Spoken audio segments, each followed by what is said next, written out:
I recently reported a case of a man who accidentally swallowed a wireless earbud.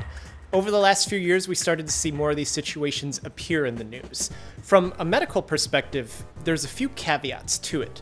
The patient, if they choose to go and get medical care for swallowing an Airpod, they're going to have to weigh with the clinician what exactly they want to do in context of their particular situation, because that earbud and the machinery within can potentially cause catastrophic damage in more ways than one. The behind-the-scenes photographer for this video is Erin Goodenough, who has worked with me on most Chubby Emu videos from fall of 2022 up until at least me posting this in summer of 2023.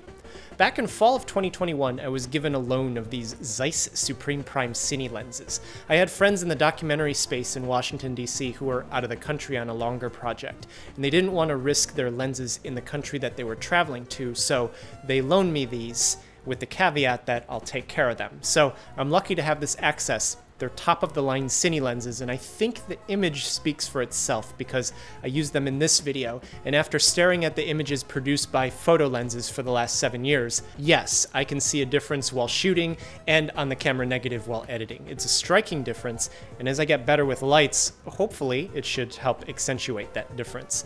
Having Erin helping me has enabled me to use these because by the time I shot this earbud video in March of 2023, I had already had the Zeiss lenses for more than 18 months, but I had really only used them twice.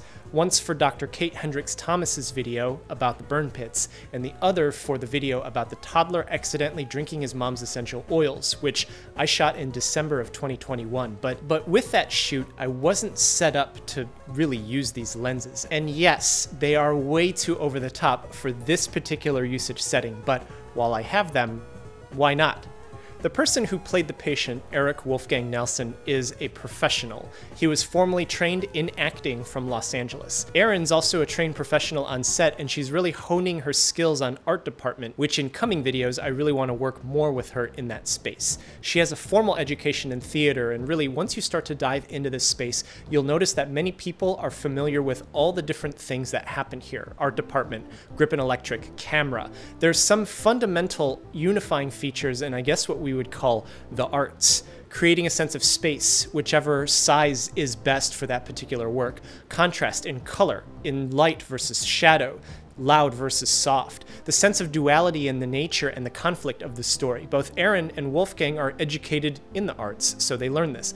I didn't have that education. Mine was in engineering and in medicine. So it's good to see it as someone from the outside, but the point here is that working with professionals in this space, you can learn from them, potentially learn a lot from them if you aren't from the field. When it comes to the conflict of this video, it's mostly centered on what's going to happen to the patient now that the earbud is ringing inside of his stomach. His desire is not to have it in his body anymore and to get rid of it in a way that, one, won't let the earbud do damage in his body, and two, the method of expelling it from his body won't do damage to his body. This is where we kind of get into YouTube video territory. His is a valid conflict, as per was the real patient, but at least from my perspective, I could risk over-dramatizing it, which we probably don't want to do here, but at the same time, you could then run the risk of the story being a little on the boring side. For the latter part, I can still kind of mitigate that because I have the final apparatus of giving medical insight,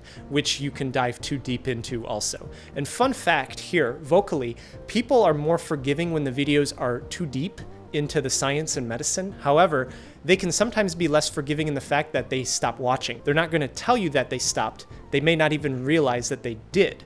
On the other hand, vocally, people are much less forgiving when the videos are too deep into the dramatization. Biggest case in point was the video about the woman who put drain cleaner in her husband's coffee, but that kind of thing got people to watch longer than normal, and who knows if watching longer was conscious or unconscious decision. I was trying to see if I could obscure who the real antagonist was by emphasizing how both of them were toxically negative forces on each other, but back to the earbud video. This case was mostly going to be about the battery inside the headphones, where the poison and the toxicology part is. Some people pointed out that this brand solders the power source into the headphone, and that's fine. The cathode-anode principle and this brand being known to use lithium ion in this exact product are still here.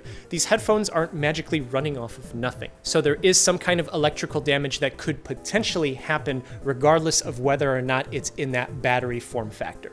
The incidence of it happening, well, we don't really know. And from the medical perspective here, that's not the only thing that could happen, but in general, ingestion of something with a battery or something that runs off of a principle similar to a battery can cause these burns, so much so that in the United States, we've created a dedicated hotline to run it through the Poison Center. This is important to have because, just speaking from a country perspective, any given urgent care or hospital that you might go to in the case that you actually did this may not have someone who's intimately familiar with battery burn in the GI tract. In rural America, you might run into a physician and nurse combo who know, or you might run into a country doctor who doesn't.